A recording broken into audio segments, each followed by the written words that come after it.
Hello, everyone. So, as you know, batteries are the core of every technology. They make drones fly, electric vehicles move, and Iron Man kick ass. These chemical structures are expensive black boxes that are really hard to predict and manage. Imagine buying a Chevrolet Bolt, and after 2 weeks, they ask you to return it because of a battery flaw. Yes, this happened. More than $2 billion have been spent on battery recalls during the last couple of years. And yes, those batteries have been tested and certified. So what's the problem? Well, battery testing is outdated, and companies are avoiding rigorous testing because it takes a lot of money and time. After 6 years R&Ding battery algorithms and experimenting within the industry, we connected the dots and came up with Dox. Our vision at Dox is to create an end-to-end battery intelligence software in order to reduce battery risks, accelerate battery R&D, and promote circular economy. To achieve our vision, we created a battery testing platform that ensures safety by enabling effective, rigorous testing at half the cost. We speed up the battery testing time by up to 70% using machine learning algorithms. And finally, we simplify the process by providing out-of-the-box tools that automate most tasks. Of course, we're not trying to replace battery test engineers. We just want to upgrade their experience and help them focus on what matters. The battery market is growing exponentially and will be doubling by 2027. For us to penetrate the market, we will be focusing first on energy storage companies in the US and Australia. Now, to further scale our product, we will have a freemium and open source version where we will target individuals and students, because we believe they will be our champions once they join battery companies. And for our paid version, again, we're targeting energy storage companies, OEMs, second life testing, so on and so forth. For our channels to the market, we will be relying heavily on partnerships with universities, battery testing labs, and test equipment manufacturers. And we want to leverage our positioning in the Middle East to start a community in the region and bring energy storage research into the region. This is our business model. Basically, the companies will have to pay an integration fee at the beginning, and this is where we do software integration with their battery testing equipment. And then they will be paying a subscription fee per month, depending on the size and how many batteries they test per month. We definitely have competitors in the market. However, our true uniqueness lies by providing advanced testing algorithms that are powered by machine learning. The more data we acquire, the more accurate and competitive we will be. We just recently got the approval to open up the first AI-powered battery testing lab in the Middle East with a local university, and that will enable us to collect battery data, which will increase and enhance our competitiveness. And from the other side, we will be able to commercialize it. This is our team. We are a group of 14 Lebanese engineers that want to revolutionize the battery industry. We have a strong passion for batteries, software, and machine learning. We have on board amazing partners and investors that have been supporting us in our journey. Currently, we are raising a $500,000 round, which will enable us to commercialize our technology and to grow our team and finally prove and validate the algorithms that we still have at the R&D stage. We already have a letter of intent with an Australian manufacturer. We were really close to sign a project with a Silicon Valley-based company, but the recession put a break on this. So now we're doubling down to finalize our first pilot project. Millions of drones, millions of electric cars, and millions of IoT devices will be deployed over the next 10 years, and billions of batteries will be needed for that. At that point, battery management automation will be really crucial in order to avoid frustrations, save money, and protect our planet. At Dox, we are reinventing the core. Thank you. And thank you, and sorry for gooping up the intro a little bit on you. Let me bring back our investor panelists, Ben and Matt. And one of the quick questions that I just had for you is how many batteries actually need to get tested from a battery manufacturer? How large are these clients actually going to be, and how much are they going to need to use your platform? Yeah, great question, Matt. So basically, there are two sort of clients. The clients that they are still in the R&D phase, where they are researching and R&D new chemistries. So every 6 weeks, they will be creating a new batch of cells and trying to test them, collect data, check how those cells are performing, and then redo the test while making small changes. You have other companies, such as big energy storage companies, that will just test their batteries once they have a new architecture or once they're working with a new chemistry. And here we're talking maybe every a couple of years, one test. Which means, how large is the market for actual battery testing? How many battery manufacturers are there? Your pricing seems very cheap. I totally agree. This is, if you want, for us, a Trojan horse approach in order for us to connect to the industry and be able to provide. Eventually, we want to open source that software, but we just want to put our foot out there in the market, especially in the West, and leverage our position in the Middle East to open up battery testing labs, contribute to creating standards in the market, and be able as well to benefit from bringing in lithium-ion technology here, basically. Okay. Matt, do you have questions? Yeah, so pretty interesting. Like we did diligence on a battery company recently, and we dove into the QA process for them. And so I kind of get the market, and I think it's huge, right? Because it's continuous testing. It's not just like we test it and then it works and we just manufacture millions of batteries and everything is golden. This is going to be a constant, always on thing. So I think your pricing will probably have to change at some point, but that's okay. That's, my question is, when battery technologies change, what happens? So like there's lithium-ion batteries are obviously the king gorilla today, but it's going to change over time. And I want to know about the integration of your current platform with all of the different kinds of manufacturing that goes on. That's your big challenge, right? To keep up your product and your platform with the changes in the battery industry. So what can you say about that?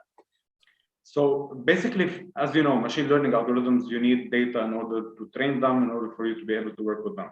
That's why we're not just investing our eggs in one basket, which is machine learning, per se, to predict when the battery is going to fail or when whatever technology is going to fail. But we're investing heavily as well in analytics and providing SaaS features that will enable you to do quick reporting. To be really honest, there are plenty of algorithms that we're working on that are not even in the state-of-art papers that are available out there. So for example, from being able to simulate how the cell or how a battery will behave in real-world conditions before even deploying it, by creating an optimized testing procedure. So there are still lots of gaps in the market. Machine learning is something that we're putting on the edge because it's something that it is exciting for companies, but it's not the only thing we're working on. Great thing to put on your deck, but exactly. And from the other side, we have opportunities as well, not only to keep on scaling vertically in the battery domain, but to scale horizontally through analytics to other domains as well in the testing industry. Gotcha. I've got a couple of questions, but I got to noodle through a couple of things first. Then let me take off here. I just want to ask you about particularly also the AI and its deterioration. So how do you avoid that and the AI entropy when it's deployed? And it doesn't necessarily mean it stays connected to your hub. Maybe you can elaborate how you avoid basically giving false indication or false fallout. Yes, exactly. So basically, Ben, in our platform, the way we designed it, basically in a way for you to gain trust as you go in our AI algorithm. So what happens is that if let's say you have access to your old battery testing or cycling data, what you can do is upload the entire measurements to our platform, and what you will be able to do is predict, using, for example, the first 100 cycles, how the battery degradation or how the capacity degradation will look like, and you will be able to compare the actual data with the predicted value. So that way, as you go, you will gain trust in our system. Now, of course, if you're using a new technology, which our machine learning algorithm isn't able to handle yet, this is part of our backlog, but again, because we're still a startup, we didn't have the time to manage everything. But we want to build also another machine learning algorithm that will tell our algorithm when not to predict. So basically, this is another R&D area that we want to work on, but again, step by step. And what are the areas, or maybe by application, and particularly also on the regions where you have the most application of batteries. And I'm not talking only in mobility, but really in all kinds of batteries, which should not fail. Any luxury good, appliances, or whatever it is. But what are the areas or the applications where you have most failure and potential for callbacks? Based on our validation plan, we want to focus on two main areas. The first area is R&D stage, because it is still a manual process and we want to accelerate what's happening there.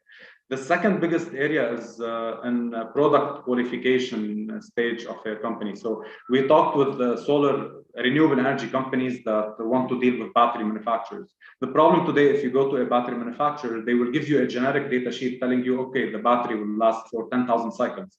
But if you're building a project that is worth millions of dollars, and you want to procure batteries worth millions of dollars, you cannot just trust this 10,000 cycle metric. You will have to plug in a specific number into your financial model to study your ROI.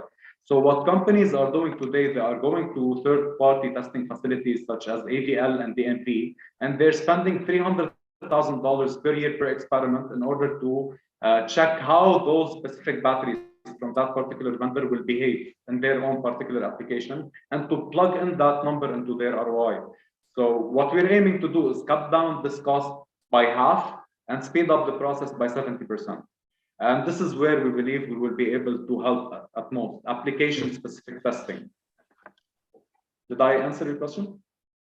Yeah, definitely. So awesome. Yeah, I mean, speeding up testing is like a huge benefit to battery manufacturers. They're going to love your stuff. There's a lot of competition, of course, right? And I saw your competitive slide. And of course, you have all green checks and they don't. But where, if they made this slide, if your competitors made this slide, where are your red X's? What don't you do and that they do that you feel like you have a competitive disadvantage? Yes, definitely. So first one is in real-time battery monitoring and prediction. So being able to monitor your battery while it's being operated and getting and understanding when the battery is going to fail. This is something that Twice and Accure, they are leading the market in. You have Volta IQ. They are great in analyzing and graphs, but we took the machine learning game from the beginning, and we're implementing, if you want, machine learning algorithms into the testing process. So it's not for monitoring batteries after, but during the testing process. So this is the niche that we're getting in, if you want. And we don't want to build a black box for companies. We want to provide a tool for battery manufacturers and researchers to be able to use it like MATLAB, but just an abstracted layer, if you want. Less complicated. Cool. Why are you only raising 9 months of runway? I feel like that's setting yourself up almost for failure if you have to start raising again in a couple of months. To be honest, Matt, after the recession, we decided to bootstrap, and then when I reached out, I felt that this would be a good opportunity for Dox. The problem is we approached plenty of VCs in the past, and all the VCs want traction, paying customers, so on and so forth. But the problem is we're not just a SaaS software startup, we're in deep tech. So we have algorithms in the backend that needs validation. We need the testing equipment. We need all of those. Yeah. The other problem is our positioning. So we're based out of Lebanon. We're registered in the States, but we're building that network and, if you want, interest as we go. So it's really hard number one, for local VCs to understand whatever we're solving. So we're deep tech, and there are no deep tech in the region. So what we're trying to do is pitch in such competitions, try to grow our network, and try to get that first customer or strategic partner before being able to raise a VC round. So let's see. And thank you for allowing us to pitch here. Maybe that would be a great opportunity. You're very, very welcome, and thanks for the pitch, and thanks for nailing it despite my terrible introduction on that. My last question, I think, for you would be, what do you do if this fails? I've been working on Dox for the last 7 years, so failure is not an option. So we started Great answer. Autonomous drone company where the drone can land, exchange its batteries. Then we jumped into being able to monitor drone batteries and provide predictive analytics for them. We pivoted to monitoring batteries in real-world scenarios, predicting when the battery is going to fail. And to be honest, as the years went by, the experience went up. So if we put in just more enough time, I guess locking in the chemistry with the team, this is number one focus. Like with the dream team, you can build anything. So it's just how do you support yourself for 7 years without real revenue? It's a roller coaster, but we just live once, and this is a passion for us, using technology and being able to solve problems. Awesome. Well, thanks go ahead, Ben. Sorry to interrupt. I have one more question, actually. So where, and I'm pretty sure you get this quite a bit, where do you store the data, and who owns the data in your relationships with the customers? We're really flexible. So if the customer wants to use it on premise, we can host it on premise. We currently, our MVP is deployed on AWS. So if, for example, Australian companies told us you need to host in Australian servers to host the data. We're really flexible. Basically, one last thing, and this is something we thought of, the companies that would like to contribute for this public machine learning will be able to benefit from this public machine learning. If they don't want to contribute to that public machine learning, they will be training their own machine learning models. So that way we can incentivize companies to contribute as well.